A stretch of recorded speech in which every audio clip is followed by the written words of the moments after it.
There is an observation that I've just seen about Kalenjin leaders, especially reaction towards Rigathi Gachagua, the impeached deputy president, mwenye ako America saizi. Na nimekuwa nikifollow to their comments and really it is really shocking. And I want to say something that I may be controversial, but I hope I'm right. Unajua what is very interesting The Kalenjin leaders have let the Kalenjin community down. And I want to say it very interestingly. Mimi sijui kwa nini nyinyi mumeamua kukashirikia Rigathi Gachagua mwenye ako private trip at least kujirelieve after all whatever it is. And I'm not saying this in any way or in any case I'm supporting Rigathi Gachagua. I'm just explaining kwamba nyinyi Kalenjin leaders are very ungenuine and untruthful sometimes. And let me explain. Kalenjin leaders wamekuwa kuja America for the last 20 years consistently for the last 20 years. In fact, the current president mwenyewe has been hosted here in North Carolina in a city called Mebane, okay? Kwa an organization yenye ina inviting the Kalenjin community inaitwa Kotapka. It has been happening almost 20 years, okay? Hakuna mwaka leaders wa Kalenjin community wamekosa. In fact, they come to the Kalenjin community event every year to come and listen, to come and learn, to come and see, to come and visit places so that they go home and implement these things, okay? Lakini wakifikanga nyumbani, everything is completely forgotten. In fact, the Kotapka 2025 imeisha tu, just literally less than a month ago. Now, what has been happening, the Kalenjin leaders wanakuja, they learn some of these things, and when they get home, they forget completely. So nikiona jana, watu wanatuzi na kukashirikia Rigathi Gachagua, mwenye amekuja kuwakuta wakikuyu wake, the Kalenjin leaders have been doing the same thing for the last 20 years. There is no difference.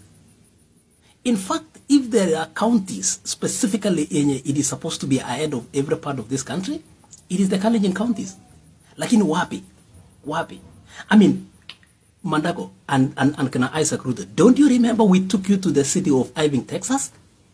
Stulowapeleka kwa hiyo cancer center ya Houston. Have we not taken you to the dairies in Ohio? To the dairies in Wisconsin to transform dairies in Rift Valley? Listen, nyinyi mulienda San Antonio River Walk. Amukuangalia vile walitumia artificial river to attract almost 1 million people to the city. Every year, the Kalenjin leaders come here and learn. Every year, they are shown the best of the best practices of leadership and some of the things that they are supposed to take home to use to transform the Kalenjin community. The biggest difference between the Kalenjin community and the Kikuyu community. Look at the Irungu Kangata. Amekuja hapa, anaendanga Washington, na anaenda Dallas. He has implemented some of those things. Yenye amepeleka kutoka hapa. He's doing things that has never been seen.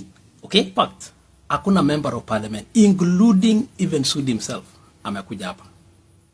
You know? They have seen all these things. They have seen. Ukienda saizi 10, for example, you know, imenyesha saa mwezi wa 8. The streets, the inner streets, ni kama penye ng'ombe inakaa. Yet the governors wamekuja hapa kuangalia. You have come all the way, Governor Tolkos, wakati ile. Sumo wamekuja mpaka UNC, one of the best hospitals here in North Carolina. Sumo wamekuja mpaka Duke University. Instantly, do we feel so bad about somebody amekuja tu na bibi yake? Okay, kukuja tu kutembea private trip na kuangalia community yake na kuongea na community yake. After all, by the way, after all, the Kikuyu community runs so many businesses in Washington. This is the Kalenjin community, the leaders. They come here, they entertain themselves, they go home, and they are empty completely. Ni kama hata wajatoka Eldoret. Because why would we not have the best dairies in Eldoret? Kwa nini wao watu wanatuprocessia maziwa? I don't know really what will even help the community learn some of these things. Because whatever they are talking about, I saw them even discussing about tunataka tujenge industrial parks, sijui nini. Na ile tulionyesha nyinyi kwa Ohio, na ile tulionyesha nyinyi kwa Wisconsin, na ile walionyesha nyinyi kwa California. The Kalenjin leaders, no rep. What has been implemented? Nothing. Completely nothing. Zero. Nyinyi hamuja implement anything. All you have to do is to perfect your abuses on weekends and doing nothing for the Kalenjin community. You know? Oh, so you mara nini mulima.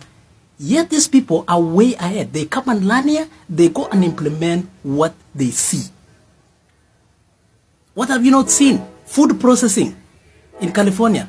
The Kalenjin community wamesaidia these leaders kwenda kuangalia. What have you not seen? Iowa, maize processing, ile mashamba yote, ile functions Yenye keynote speaker was my senator then.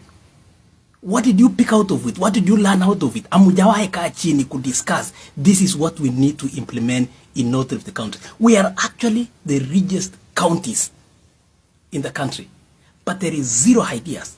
We can sasa nyinyi ni matusi tu. I see some of the women reps sexualizing some of these events. Instead of helping girls who wapate scholarships after scholarship after scholarship, weekends you are muko mnaongea juu ya marounds. Sijui marounds za nini. Kalenjin leaders, you are led down to the community. And this is a perfect opportunity for you guys to have transformed, that you needed to transform the community. But you are wasting your time discussing a community that it is so way ahead and distracting what you should be doing to make North Rift the best of the best places to live. In fact, Governor Irungu Kangata is working on how to attract medical tourists wakuja Murang'a. Nyinyi muko na referral hospital, the only and the second referral hospital in the country. There is nothing happening in the city. There is no cleanliness. There is no proper street lights. There is no organized city. Trash is all over the place. Sewage is disorganized. Maji hakuna, inakuanga na ratio mpaka inakuanga na uchafu. What did you learn in Irving, Texas? Sugiyo. What did the Kalenjin leaders learn in Irving, Texas? What did you learn in Nebraska? What did you learn in Kansas? Nothing. And then all over every weekend, you guys are just blaming others. Let these Kukuyus be, bwana. They are way ahead of us in terms of so many things. Yet we are so rich, but we have nothing to show.